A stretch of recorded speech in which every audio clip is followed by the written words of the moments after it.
Hello, everyone, and welcome to the GM Yearbook. I'm Matt. And I'm Jim. It's that time again for us to revisit the original format of the show.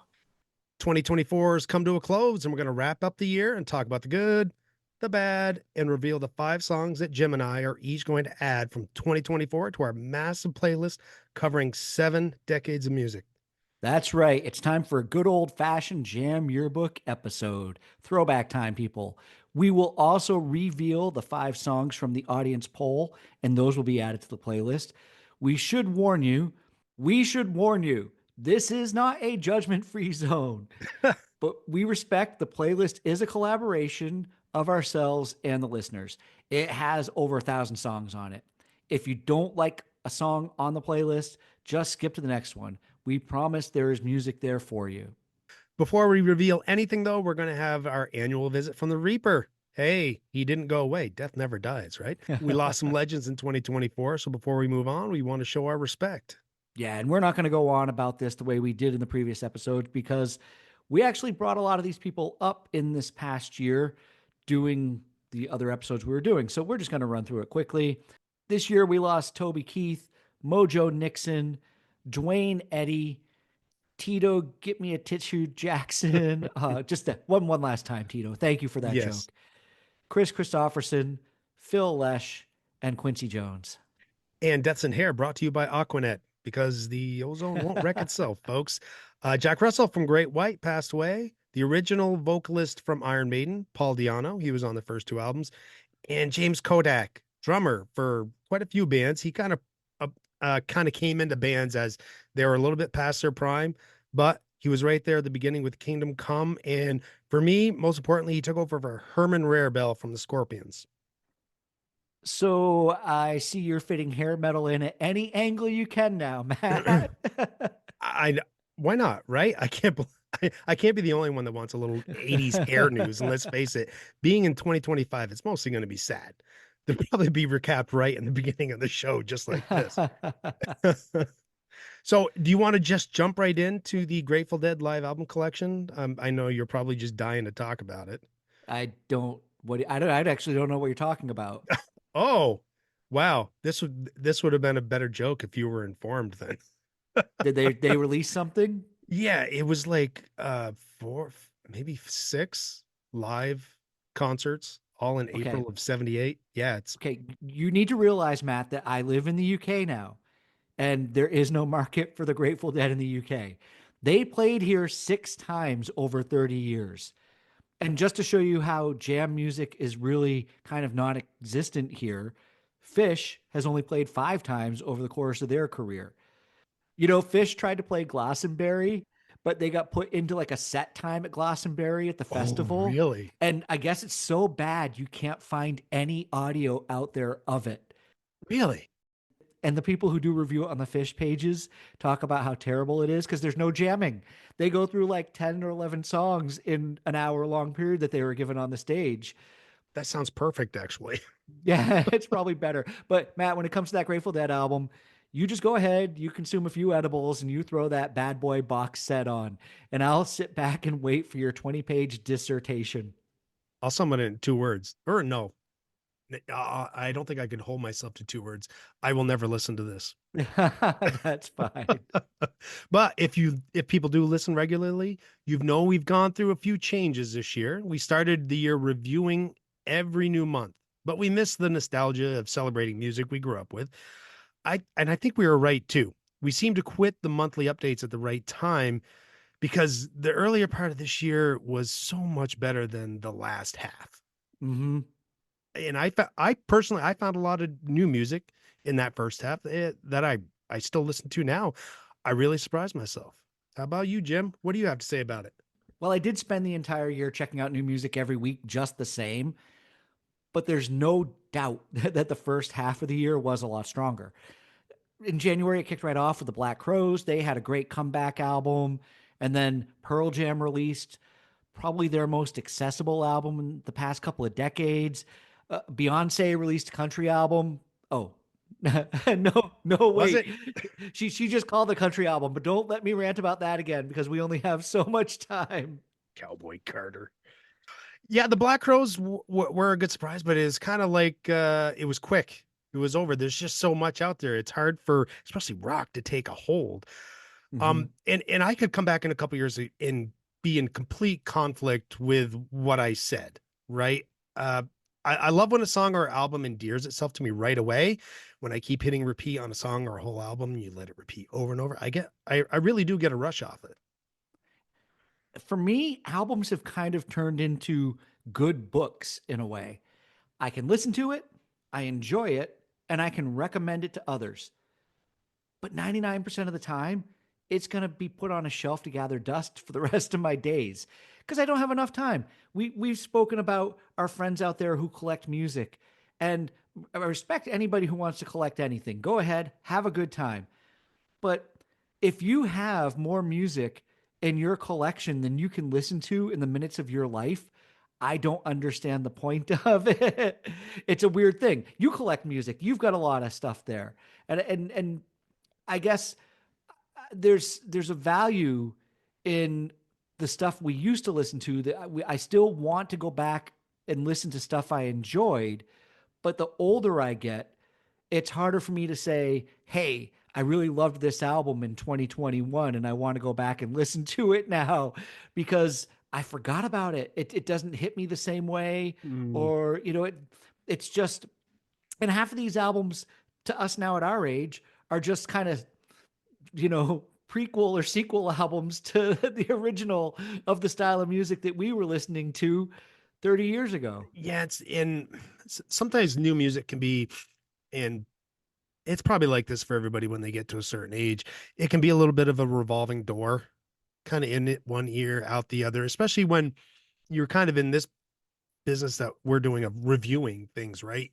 You want to try to expose yourself to as much as you can so you can kind of get a lay of the land and how it fits, yet still pay attention to how it's making you feel. Well, full disclosure from both of us right here and now, we've admitted this in earlier episodes that we thought we would want to be A&R guys. Maybe we still would, Yeah. but that we would want to go and find new music and introduce it to the world. But I do think starting the show last year the way that we did, listening to new music every month, we got to about July and we tapped out because we got so tired of having to listen to so much new music and not being able to enjoy music and the stuff that we wanted to go back and listen to casually because we were so hyper focused on new, what came out in July, what came out in June, what came out in Yeah. May. And we kind of, had a private conversation about how I don't want to review albums for I don't think I could do this because but also the other thing too is finding something that you really like in that course of the month of May or the month of April and then having to let it go because you don't have time to go back and give it repeat listens because you're too busy listening to what's come out in June and July. Yeah, and part of the way I like to review like an album, especially if if a band, artist, whatever has a few albums in their catalog, I like to listen to the other ones too to try to get an idea how it fits, how they've changed.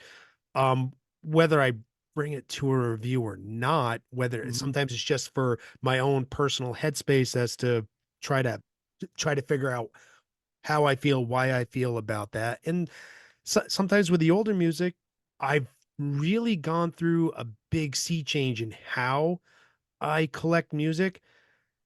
The number one rule is I have to want to listen to this more than one time a year if I'm going to pay money for it. Otherwise, there's plenty of ways to stream shit Yeah. where Yeah. I don't need to spend money on it, right? And the memories Mhm. can be enough for a lot of older music.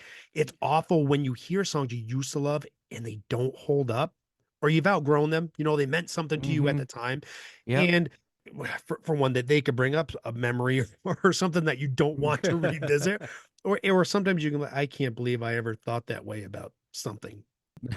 And I wonder if we had waited until all of 2024 had passed before we dove in, instead of covering those first few months, if I would have found the same things to latch onto that I did, because I got a feeling a lot of it would have gotten lost.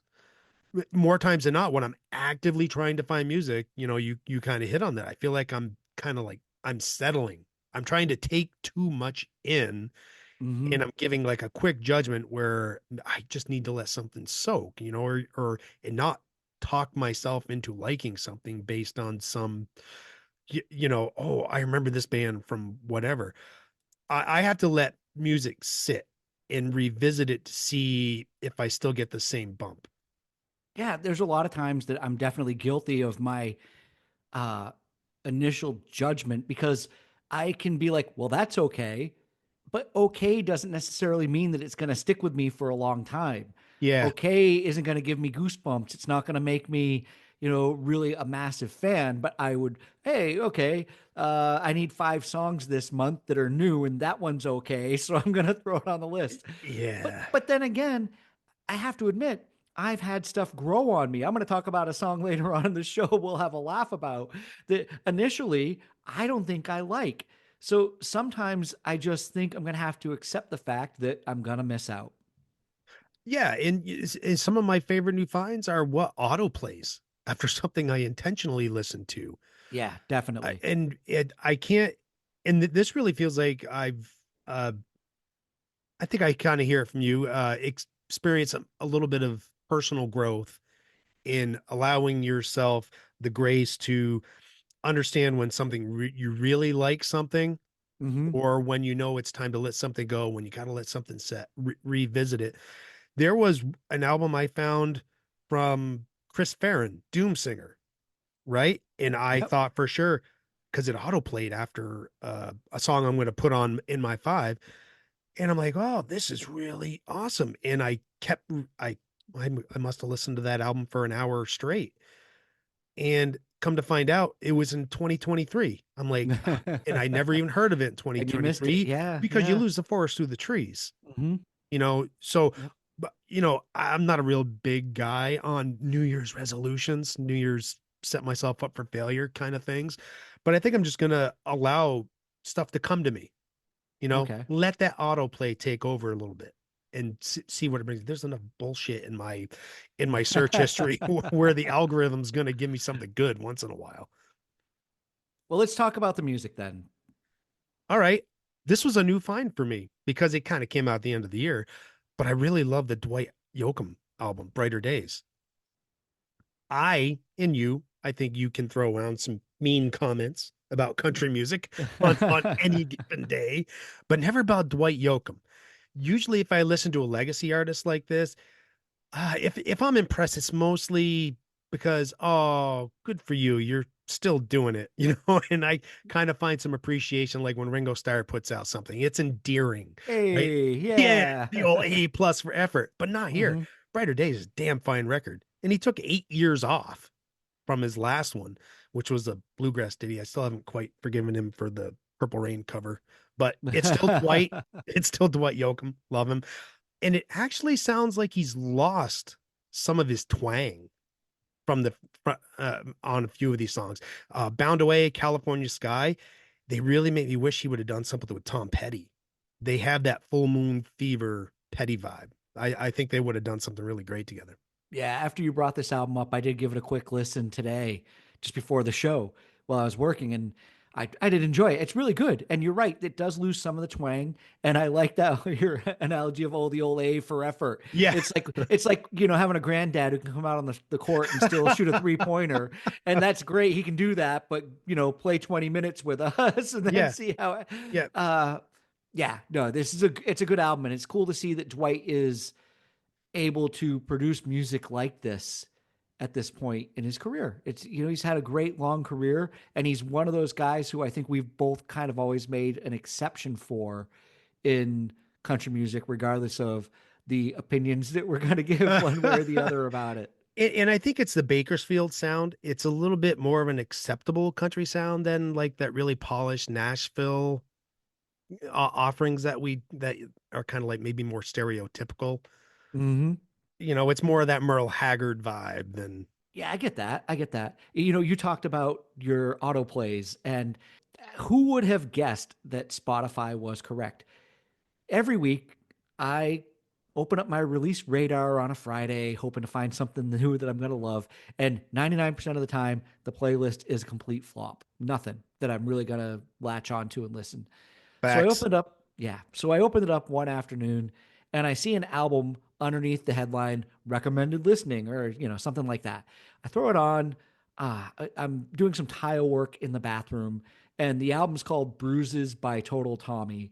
I'm really expecting to get through half a song and then struggle to find something else to listen to. I think, you know what, I'm going to wind up, going back into my phone, scrolling through Spotify halfway through the first song, and that didn't happen. I let the album play through for its entirety, and I loved it.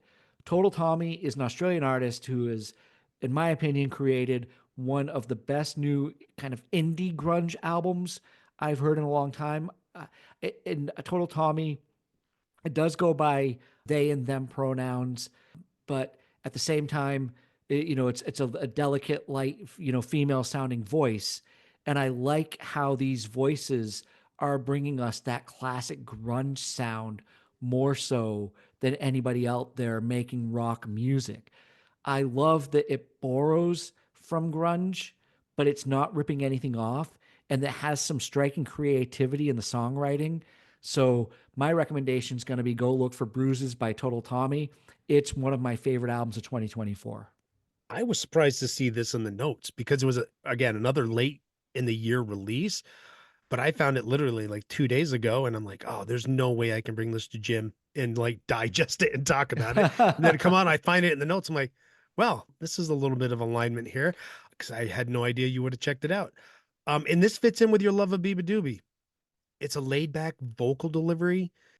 It's very similar, and there's a lot of self discovery and introspection going on. And another one I found that kind of also fits in this mold was Soccer Mommy's new one, Evergreen. This fits in that indie mood we're talking about. It's probably the cold, dark months we're in right now. We're getting more laid back. But it works. And Soccer Mommy, we owe to Sandy. Yeah, we Sandy do. introduced us to Soccer Mommy, so great band. So you brought up Biba Doobie. We'll start with my songs of the five. We put this in the notes where we just go through my five first. Do you want to do that, or do you want to flop back and forth? Um, yeah, we can. You know what? Let's change it up. Go through your five. I'll go through mine, and then We can do that. Sounds good to me. And then we'll yeah, go to the audiences. yeah. So yeah, you brought up Biba Doobie, and my first song is going to be the last track off of her album, This Is How Tomorrow Moves. The song is called This Is How It Went. And it's no secret, if you've been listening to the show, I love Biba Doobie, but the thing I really like about her is her authenticity. I think I've been talking about her now on the show for almost 2 years, and I got no regrets about that. Her album, it went to number one in the UK, produced a sold out UK tour, and I feel like all of the attention kind of shifted to the pop princesses like Sabrina Carpenter when the end of the year list came out and Biba Doobie kind of got left out. And I don't really think that's fair. Look, everybody, Sabrina Carpenter, she really is singing songs about sleeping with her. I slept with your boyfriend, and now you kiss him, you're gonna taste me. Mm. That Oh, I'm but not. that's edgy, Jim. That's Oh, come edgy. on. Oh, oh no, it's bullshit. I Yeah, agree. where's the bro code amongst these women? It just, I don't know that I Cis just, script or something. There's if it were one song, I wouldn't have a problem with it. But go listen to Sabrina Carpenter's album, and basically every other song is like, "I fucked your boyfriend last yeah. night," or Or at some don't listen to point. Sabrina Carpenter. Do yourself a Yeah, favor. yeah, yeah. But I'm bringing this song in by Biba Doobie. This is how it went because I think she is kind of the indie queen right now. It has so much life in it. It's written in a three-step waltz, and there's a clear nod to Elliott Smith in the songwriting and the structure, and also within the lyrics. I think she even, in one of the lyrics of the song, she sings something about this is what Elliott says, or this is what Elliott would do. What I love about her is that you're not getting a singer-songwriter that's putting on an act. Her name might be silly. Yes, I've said it before. I'll say it again. Biba Doobie. I know that I've heard DJs on the radio over here say her name and then just kind of make fun of her and laugh about her, which doesn't make any sense. That might hold her back though. I've heard Biba Doobie on American radio stations, though, when I've been streaming some from over there, and the alternative rock stations play her and say her name just fine and don't seem to think it's a joke every time they have to say it. Look, she was 13. She created an Instagram account. She called herself Biba Doobie because she was 13, and she wound up putting up some reels that caught fire. She got attention, and she stuck with the name. I can't blame her for doing that. But the cool thing about her is, and this is why I talk about authenticity, is I saw a video of her from this sold out tour last year here. I think it was in London. And she pulled her best friend up on stage. They've been best friends since they were 10 years old. And she pulled her up to sing a song with her. And that right there is never forgetting where you come from and sharing the greatest experiences you're having with those you love the most. She's really almost crept into my 311 fan zone, and that's Oh, saying a lot. that's kind of special. That's at the top of the pyramid right there. Yeah, yeah. I looked into this album and I saw that Rick Rubin produced it. And I'm like, whoa, that might kind of rob her of that in any indie label that she had. But it kind of makes perfect sense because he has this minimalist approach, not Mhm. putting any fat on the bones. He makes artists sound their best and captures who they are at the time. And I agree with your authentic tape because these still sounds like songs she's writing sitting with her guitar in her bedroom, Yeah, yeah. right? She has I already mentioned that soft vocal delivery. It's like she's reading you her diary and telling you secrets. It's a very dreamy album with a couple left terms like Real Man and Post, which are probably my favorites off that album. Cool. I'm glad you listened to the whole Yeah, thing. yeah, it was good. All right, so number 2 for me, another band that I've talked a lot about and straight out of Scotland. They are playing at Nectar's in Burlington in February, I believe, the end of the month. So you've got some homework to do there, Matt. I should go and get my picture taken with him like you did. Didn't you get your picture taken with him? I did. So if you get your picture taken with them, and I'll have my picture taken with them, and we can post it up on social media. We'll put it on the page. There we go. And they're super friendly. They'd actually, if you tell them you have a friend in Aberdeen who does the podcast, who Yep. went and saw them at the play, though they'd be all over having the picture taken. They'd love that. But the song that they released is called "Take Me to the Floor." They released quite a few songs. They released an album in 2024, and it's a lot of fun.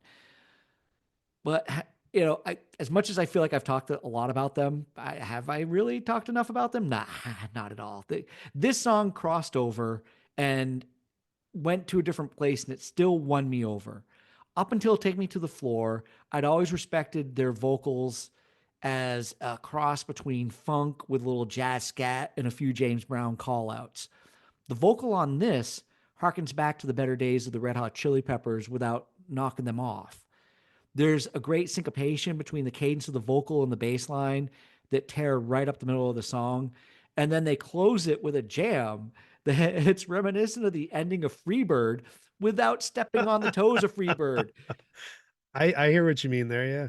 Yeah, this song is 100% proof that funk and classic rock sounds are still alive in modern music. They had to put that ending in. They held out long enough because Yeah. these guys can jam, man. It's Yeah. awesome when they let loose and that energy flows. Man, it's great. Spot on with the old school Chili Peps riff too. Because actually, I find the whole song kind of like an old Chili Peps song. It does fit that. Yeah. Yeah, there's It's that fun. there's that funk groove to it. Yeah, great. All right. So my third song, this is a little out of left field for me. An artist called Ray, and the song is Genesis. For me, there hasn't been a song that's crossed through genres or sounded so significant than Genesis to me than maybe something Stevie Wonder or Marvin Gaye did in the early 1970s. It has all of the soul of Marvin Gaye, the genius of Stevie Wonder's songwriting. It starts off really dark, but then it gets to be a lot of fun towards the end. It's experimental and still familiar. And I got to admit, this is not a song that I can listen to over and over, but I think when I'm looking back at 2024, it belongs on the playlist. I want this song to come on. When this does come on, anybody who's listened to the playlist, they're going to think they've listened to 3 different songs before they get to the end of it. It's miles ahead of anything the pop princesses of the year have been releasing. This is the song of a queen. If you were to accidentally have your repeat button on for this song, I don't know if you could tell where it ended and began. Because you're underselling it. Genesis experiences an identity crisis about every 90 seconds, but it's not jarring at all. It reminds me of a Todd Rundgren song. Yeah, You know, it's yeah, got that kind of like, this is all over the place, but it's genius. yeah. I had all these different ideas. Let's see how creatively I can stack them on top of each other. And I don't know how much I can listen to this because I don't know if I understand it, but I recognize that there's something going on here. Yeah, it's pop prog. There's just too much going on, You're dead on with that. Yeah. right? Because and she can change how she's singing immediately, right? Her style of singing just and it's a subtle change, or rapping even when she has to do that. Hmm. It's again, it's not a song, just like you. It's not a song I'll revisit often, but it's amazing how well everything connects and flows. It's one of those ones that I think the more you listen to it, the more you're going to pull out, and the more you actually might be compelled to keep listening to it just to try to figure it out, or Yeah. at least look at yourself in the mirror and say, "Why am I so dumb? Why can't I get? Why can't I get it?" I think it's really cool that you enjoyed this song as much as I did. I love your uh, definition as pop prog. It works really well for it. So I'm going to go on to my fourth song, and this is probably going to really throw people for a loop. More country? More country. What if I started with country? No, we had Dwight Yoakam at the beginning. Okay, Matt's seen the notes. He knows these songs. There's no suspense here. Thanks, pal. Anyway, it's Ty Myers, and the song is Can't Hold Me Down. Now, I got to admit, this is a new find for me. The album came out in November. Actually, album's not even out. So let me get to that. But Ty Myers had about 4 songs I could have added to my 5 for the year. Not that I'd make them 1 through 4, but trying to pick one of them I like the most. That was the problem that I had. I'm in disbelief that I'm bringing country music because this normally is not my jam, but I think this is special. Ty's only 17 or 18 years old, and I think he has a nostalgic sound of the years gone by, the country music scene that has been missing. I'm going to make a bold prediction and give it 2 or 3 years that he is going to be the next big breakout country music star. His vocal tone hits that sweet spot, enough to be country, but not enough twang to be annoying. I love the more bluesy sounding clean tone guitars that play on this song as well. There's a little bit of crossover musically with blues, but not enough to make you forget that it's still a country song. Yeah, so song is Can't Hold Me Down. It was a single from an EP that will be on his full album released here, I think it's February 2025. When that comes out, I'm going to seek out the vinyl. So when we recap 2025, this song's off limits. You can't add it again. It already came out. You're right. But I can add one of the other 4 songs. Oh, dang. It's always cool to hear someone playing music that seems beyond their years. It's like they've had somebody influencing them that's well informed Yeah. what they're going about. He sounds so smooth and really comfortable with what he's doing. That's for his age. It is weird to hear that, how comfortable he is with singing the blues and the country like that. I really dig that blues infusion into country, and there's some saxophones in the background. They're low in the mix, but you can hear them. It's a cool addition. I like the use of horns and that blues sound. That clean tone blues guitar is reminiscent of Stevie Ray Vaughan to me. Just that Fender Strat. Yeah. All right, so we're at my last song. I am going to add as my 5th and final song. I'm probably lying here, people. Oh, you bastard! The Last Dinner Party, and the song is Sinner. So, without a doubt, the year was largely dominated by women, and thankfully it was not all pop. The Last Dinner Party emerged into the UK scene in 2022 or 2023, and they were immediate indie darlings. They won the Mercury Award given to the top rising artists, and they were on festival billing all over the country last year. When their album came out, it didn't disappoint.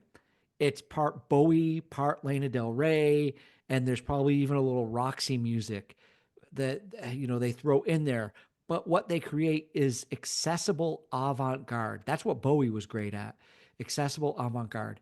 Emily Roberts is their lead guitarist, but she's multi-talented, bringing mandolin and even, I dare say, Matt, acceptable flute into their music. We've picked on flute before, whether it belongs Well, there because or it not. doesn't dominate the mix, right? It It doesn't go does all not. Jethro Tull on us. No, no.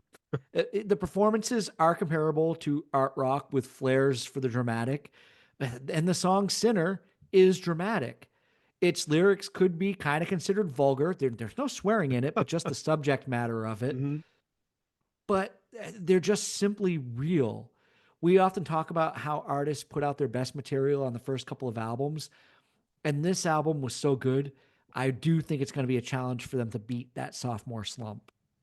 Popular music needs more of this because, I mean, correct or not, it could be, my sensitivity to pop music, but it's seems like it's been hijacked by a certain brand of Yeah. pop music for a long, not hyper pop, but it's very plastic surgery-ish type of music. Because I just don't like it, so I am sensitive to it. I won't call out anyone specifically, but and you've known me long enough. You know the kind of music I'm talking about. But I hope they can keep this going because I would love a shift in popular music that sounds like this. It sounds like there's real instruments, and yeah, I know there's real instruments in that brand of pop music I don't like, but everything is so manipulated that it doesn't sound real. Yeah. And this sounds real. This is a really great band. It does sound real. Okay, so I'm going to throw in my honorable mention. Like I said, maybe one more. And real quick, Meat Bodies, and the song is Whole. Just because it tempted me with nostalgia. It was originally on the list. Well, it's kind of probably going to get on the list in the playlist anyway. But Put it on there. why not? This song sounds like four tracks off of Smashing Pumpkins' Siamese Dream, all mashed up into one song, and I love it. It's so yeah, we get an honorable mention. There it is. Sure. You continue to surprise me with your reaction to this song. I thought when I first sent you the link, I thought you were going to be pissed. Really? What is this? What is Exactly. this? They're You're ripping ripping off off the the pumpkins, pumpkins. but you seem to love the homage, probably because you hear more subtlety in it. Like you said, four different songs you can kind of hear in there. I even thought you would eventually turn on it, but no, you're standing your ground. You planted your flag on it. I love it because I'm not the biggest, I won't say biggest fan, but my knowledge of their music just isn't, it's nowhere near what yours is. But that Siamese Dream sound is classic cool. And so I'm glad somebody brought it back. If the Pumpkins aren't going to use it, somebody else might as well. All right, Matt, that's my five ish. Hey, It's now great. time for you to start. I promise I don't have an honorable mention, or maybe some will pop into my brain. I guess I shouldn't make promises I can't keep. So my first one is Everything in Cold Reactor. This song has the right amount of synth and electronic elements for me. It all works. It's a nice tight package. It flows in one direction. I'm always a sucker for vocal melodies, and I really love the one in here, no matter how relentless it can be, because it just seems to just keep going and going and going. But thankfully, I really like it. And the hallmark of any song is repeatability for me. Mm-hmm. If I'm gonna love a song, I gotta want to hit repeat on it. Currently, there's no slowing down for Cold Reactor. I still dig this song months into it. Yeah, it's a good song. The song uses, as exactly as you said, that electronic key synth sound exactly the way I enjoy it in pop rock. It carries that melody from those opening notes, and Mhm. then you can hear that theme layered under everything later in other parts of the song. Some traditionalists, they hate sequenced music, but I think if it's used correctly, like it is here, it allows the fans to experience exactly what they love on the record. I'm sure they have to sequence this stuff when they go out and play live, but I wouldn't have a problem with that because I'd want to hear those sounds. Yeah, it's all in how you layer it, how you mix it in. You Yeah. you can't let it dominate the mix or let it have its moment and then pull it back, right? It's like Mhm. just like another instrument that you got to highlight and know when to pull it back. Yes. And continuing on, I'm going to bring Ghost Club's I'm Sold. This was an album that you briefly mentioned months ago when we were recapping every month, and it was lost on me because again, what we were talking about at the beginning of the show, I was trying to fit too much in. As a matter of fact, I had completely forgotten you brought it to the show. And then I started talking to you about it, and you're like, oh yeah, I brought it to like the April show or something. Like, oh shit, yeah, you did. Mhm. I saw the album cover when I was looking for anything new to listen to. I was in a wicked cheek face, bro. We'll get to them later. And this came on, or I saw the album cover and I said, yeah, let's listen to that again. I was immediately hooked. Just like Cold Reactor in most songs that I love, it's got a great singable melody. I love this entire performance, especially the saxophone. Again, more Yeah. saxophone. Yeah. We need more saxophone Hmm. tastefully done. This album has, as I call it, a trifecta. The first three songs just get me. They get me hooked. And I keep going back to them and listening to those first three songs over and over to a certain point where I'm like, okay, let me just curiosity gets me. I'm like, let me see what the rest of this album has to offer. And I wasn't disappointed. Really, it's really great. There's no letdown on this whole thing. Literally, there's no slow songs at all. It's just it's not pedal to the metal metal music, but it's all upbeat, up tempo. But I'm losing the point. I'm sold. I love it.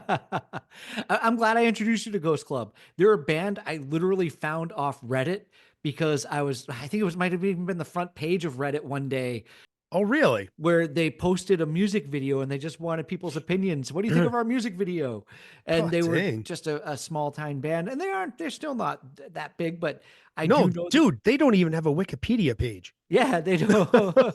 If you want to know anything about them, you got to go look hard. Yeah, And I am gonna guess you had a difficult time then picking your favorite song off the album because the entire thing's pretty damn good. I did. 100% correct. So I went with the first song I heard, the lead track. It does what it's supposed to do, man. It kicks ass. It grabs my attention. It makes me want to listen more. Nice. That's why I picked it.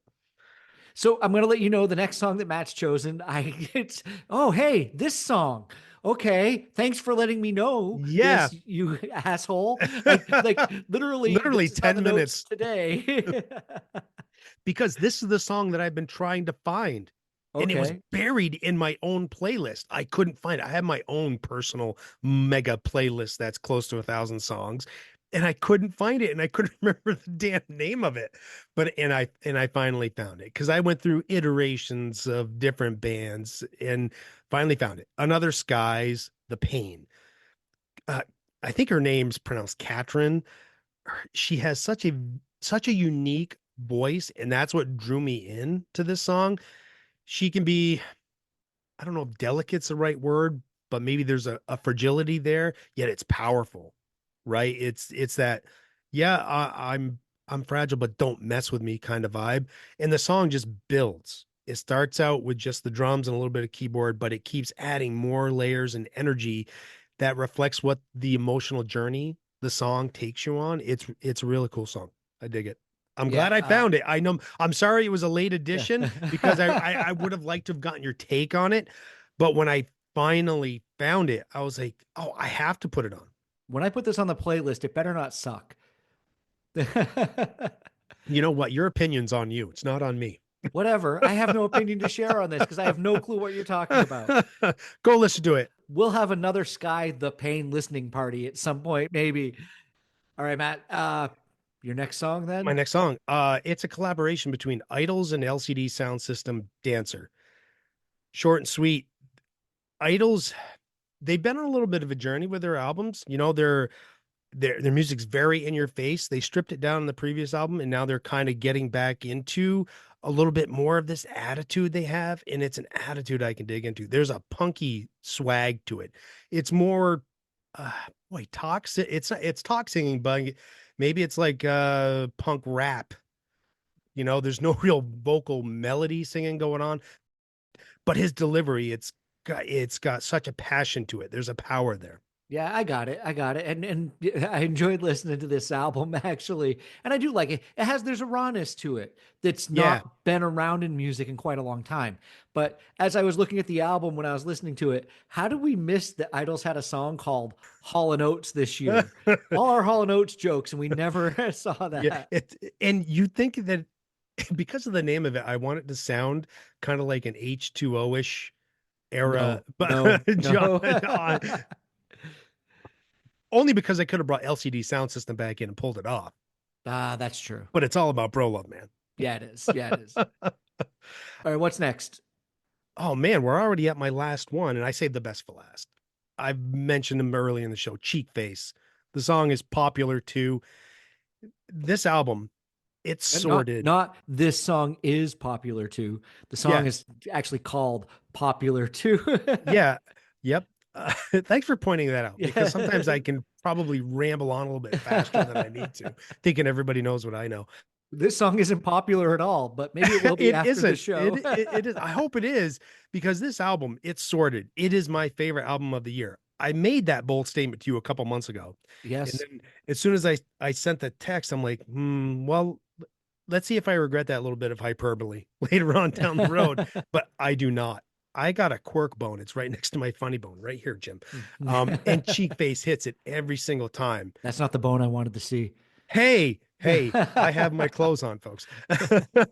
When I'm listening, I hear Cake, They Might Be Giants, and Kim independently, where I just had it on. I'm not saying she's a fan of it. But she said, it sounds like Weird Al. And I said, yeah, no kidding. Thank you for saying that because I like it when somebody confirms what I'm hearing because Mhm. it's not just me being dumb.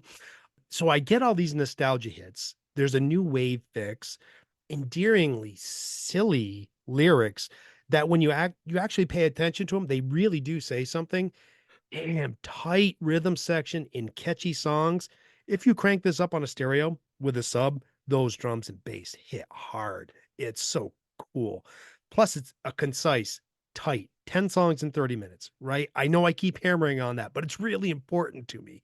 As an album person, I want everything to take me on a ride that's short enough where I want to do it again, right? I don't want to turn around from a 5 hour drive and just do it all over again. 1 hour, half hour, yeah, I'm all happy to do it. I know this is turning into a whole album review or at least a love letter to it because I wish I could force everyone to love it as much as I do. And I'm not putting the whole album on the playlist, just Popular 2. I couldn't decide what song, so I just picked this one because it had the most streams. I hear Ben Folds in this with guitar instead of piano. There's a certain tonal quality he hits in the peak of his voice and also in the strength of the chorus sound that brings me to that Ben Folds soundscape. The chorus hook on this grabs the sweet spot in the same exact way that I've heard Ben Folds do so many times. And I'm here for this album 100%. It's fun. I actually went on YouTube last night and watched some of their live stuff because I just had to go and check them out and see what they were like playing live. And it's the same exact thing you're getting on the album, which I loved. It's really cool. When I listened to this again, though, today before the show, the first thing I looked for afterwards was tour dates in the UK. So I was like, this is really cool. I didn't find any. They're from California, and who knows when they'll make it over here. But when they do, I'm definitely going to check them out. They don't have a wiki page either. Just so you Yeah. know, Matt, you are what is referred to though as a cheek freak. Yeah, I think I And am now. yeah, I might kind of be joining you. I might Yeah, be they're there going to with you. be here at Higher Ground in May. So I got to go get my $20 ticket because that's money well spent. You Yeah, it know, is. it'll be an enjoyable night. And even their older albums, obviously, I went back and checked them. They're that same quirkiness. It's just that this album's really cool. But I'm gonna have to listen again to see if I get that Ben Fold vibe you get out of it. I'll be in because I kind of understand where you're coming from, and I might agree with you there. And one more thing I love about Cheek Face is the guitar solos. There's no shredding going on, but they're very melodic and they reinforce what's already going on in the song. These are some of the more memorable guitar solos I've heard recently because they play well within the song structure. He's not trying too hard, just playing something that sounds good. He's playing something that sounds like a natural fit. It fits right in there. Yeah. Yep. Great. Great way to finish the year with your five. So let's get going with the audience choices. And like we've done every year, we polled the audience from our private Facebook group, and we have the 5 songs they've chosen to go to representing 2024. And we will start with Hosier, because I think that's how you say it. Hosier, Hosier. not hoser. The song is Too Sweet. This song surprised me because, well, at least when it came out on the radio, I was only familiar with Take Me to Church, which has a more ethereal sound. I just expected all of his music to kind of sound the same. And I probably heard this song a dozen times on the radio before I realized it was Hoser. No, not You could that. say Biba Doobie, but not Hosier. Yeah, I don't know why. But Biba Doobie looks like it's said. The Hosier Nah, looks that like A throws me off. I know her first name is Beatrice, so and I should just put two and two together, but that A throws me gotcha. off. Well, anyway, Hosier has this is a great song. Well, nah, I'm gonna say it's a cool song. It's got a good groove. It's easy to sing along to, and it's very radio friendly. So I can understand why the audience voted it onto the playlist. Is this like a brand new song? Because I only heard it for the first time a couple days ago. But I, again, I don't really pay attention all that well. it's been out for definitely, I mean, probably a half a year over here. Okay. Yeah, but I Okay. can see sometimes things can take a while to get across the pond. And maybe when it came out, people over there were like, what is this? They didn't recognize Uh, it the same way I did. yeah. Well, it's probably more that I'm not in touch with, what would be considered out to the masses. But every time I kind of like see his name come up, I don't know why I avoid it because every time I hear a song by him, I'm like, you know what, that's really good. Yeah, he knows what he's doing. And I think it's because if it's popular, I think it's crap, without Hmm. going too deep into it. But I usually dig pretty much everything I hear him do. Yeah. He's a good songwriter. So the second choice from the audience going onto the playlist is Benson Boone's Beautiful Things. So, I'm going to just say Try to sound a little bit less exasperated, I'll Jim. be I'll be polite and say I don't hate this song, but I can put this song on the list of songs I don't need to hear again for another 5 years due to the excessive airplay that it received. Mm. And I think I heard his name, Benson Boone, before I actually ever heard anything by him. So my prediction is that he's going to be a one or two album wonder because the way this song Beautiful Things comes in, and it's cool, that comes in kind of slow and creeps up on you and then hits really hard. It's going to be tough for him to recreate that type of dynamic. And this is what the listeners are always going to be waiting for him to repeat. Yeah, he might be setting himself up for failure with that. He was an American Idol briefly. He was on that show. All And right. very few contestants have a long shelf life, right? There's only one Kelly Clarkson and, one Carrie Underwood, I think. There's a lot of people that don't really have extended success. So you got that going for you. I do like this song, but I've escaped the overexposure due to my pulling away from everything public and out there that's big. What makes a song though is his delivery. Uh huh. It because it is a passionate delivery, but it's not just that. He really relays this fear of just the possibility of losing someone that he loves, right? But I can understand even the name Benson Boone. This sounds made up, right? Yeah, There's that yeah. alliteration to it, like Peter Parker, like it's a Marvel superhero or something. So we're going to bring actually even more, yet more country with Shabuzi and a bar song Tipsy. Yeah, hands up. I admit when this song came out, we have an episode maybe back in May or June where I ranted about it. Uh, It was a mini rant. yeah, it was a little mini rant. I It was like, wasn't Cowboy Carter-ish what the rant. fuck is a shabuzi? Sorry, dude. I'm sorry. I was wrong. I admit it. I was completely out of line with my rant, and I just want to set the record straight. This song is fun, and there's a strong possibility that I will be found tapping my fingers and toes or even singing along when this song comes on the radio. Just don't expect me to be line dancing yet. Yeah, thank you for clarifying that. I liked it right off, and I could tell that you were wondering what was wrong with me. Like, Matt, this flies in the face of everything you hate about popular music, especially when you bring a more updated sound to country, right? Because country should be traditional. I'm still not going to listen to Jelly Roll. That's And then I found still out not people my Matt jam. likes drinking songs. That's right. Right. I didn't want to like the song, but I couldn't help it because There is an appeal to drinking Yeah, songs. you can sing And along. Yeah, they're compelling to sing along to. Sex, yeah. drugs, and rock and roll, right? One There it bourbon, one is. scotch, one beer. Everybody just wants to raise their glass. Hmm.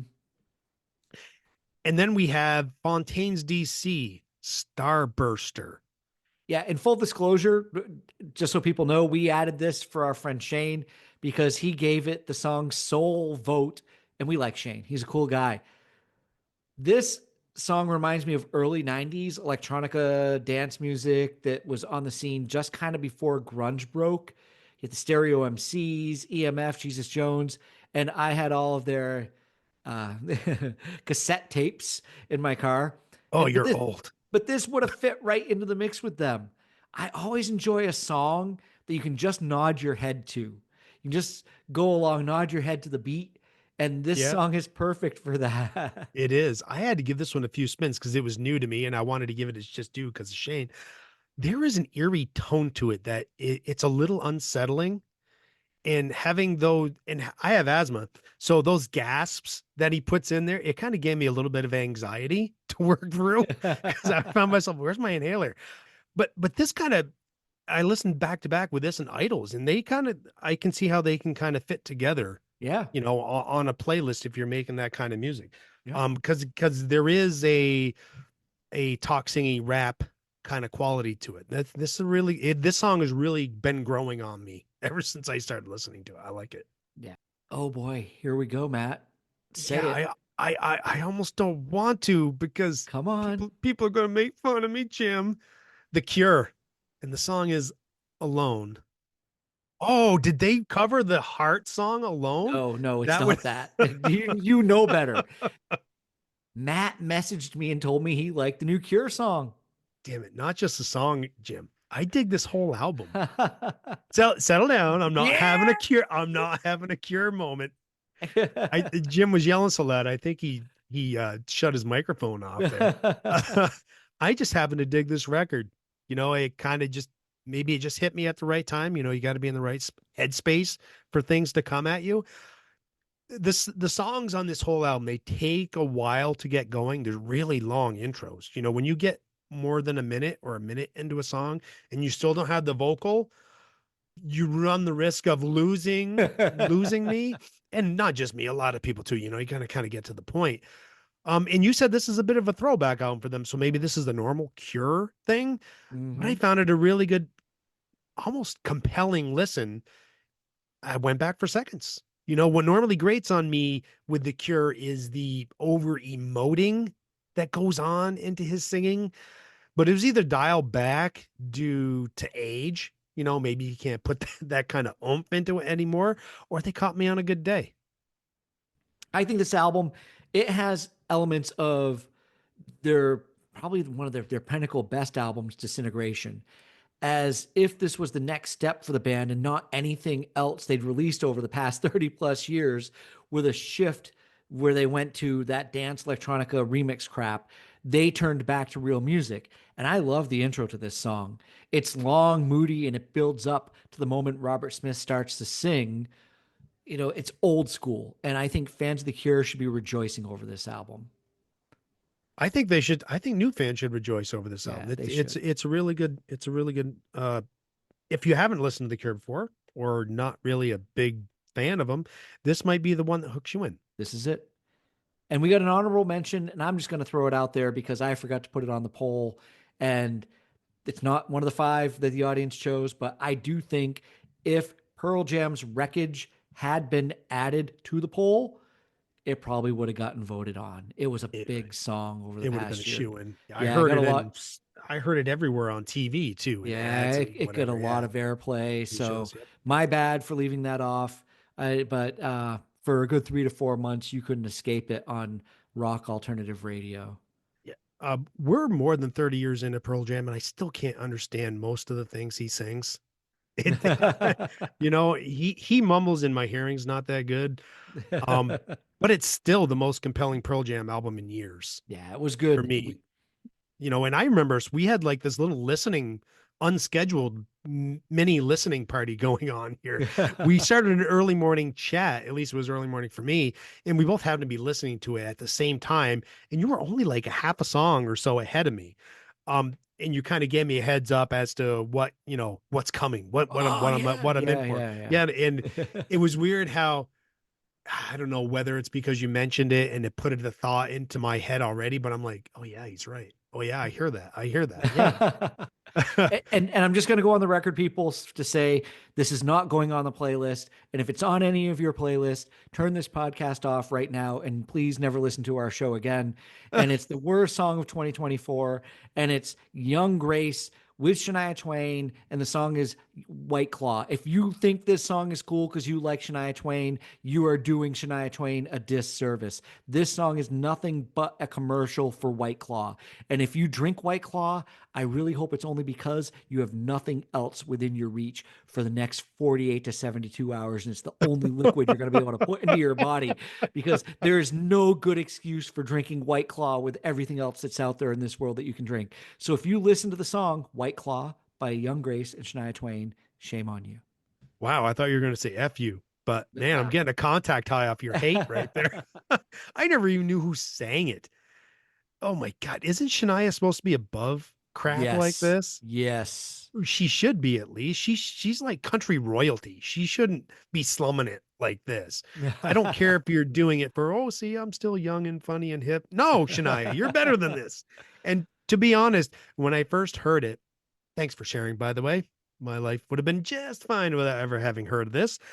The voices sounded like it was an AI song. Yep. So I didn't put too much stock into it. So finding out it was a Shania, I mean, I didn't really listen to Shania, but I had some respect for her. She did a lot of big things in music, not just country music.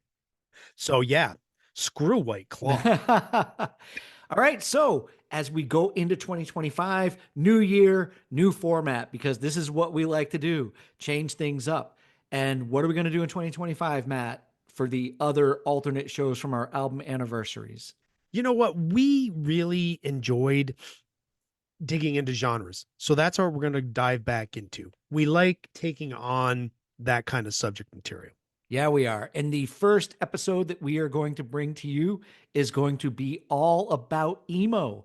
We're going to dive into emo. We're probably going to regret diving into emo, but we'll see how far we get and what we bring back. I think we've done some initial homework and we're already kind of surprising ourselves. So I think this is going to be a pretty interesting and compelling show, because you're going to hear us having a lot of regrets about our preconceptions. Oh, wait. So does that mean I get another month of having to listen to The Cure? No, because The Cure is not emo. You can even Google is The They're Cure not emo, and you will find out that they are not. Oh, really? I always thought they were emo. Maybe because I was going on the imagery that Robert Yes. Smith would always put out there. No, that's goth. Trust me, it's not emo. Oh, okay. Jim There was is a a difference. goth. Jim was a goth kid. I Yeah, didn't know you were a goth kid. But that is the end, and it does wrap up our 2024 year-end review. We want to thank everybody for listening. We really appreciate the time you take to check out these episodes. And as we go into 2025, we're looking forward to doing more work, video work with our friend Shane. You can join our Facebook private group. We will have stuff we might put up on our own pages or stuff. We've got a public group out there too. We don't do much with, but I think it's going to be a place where some of the video is going to have to start residing. So, do you want to wrap it up, Matt? No, you wrap it up. You're doing good. All right. Good. You've been doing great. I appreciate it. Just keep rolling that boulder All up the hill, man. Everybody, thank you very much for listening to the Jam Yearbook. You go have a great 2025, because we're going to be right here with you putting out a show as we always do. Once, twice. Happy New Year, everybody. Thanks for listening. Thanks for tuning in, sharing your time with us. We know there's lots of places you could be spending your time. We appreciate you spending it with us. We do. Everyone, peace, love, and podcast.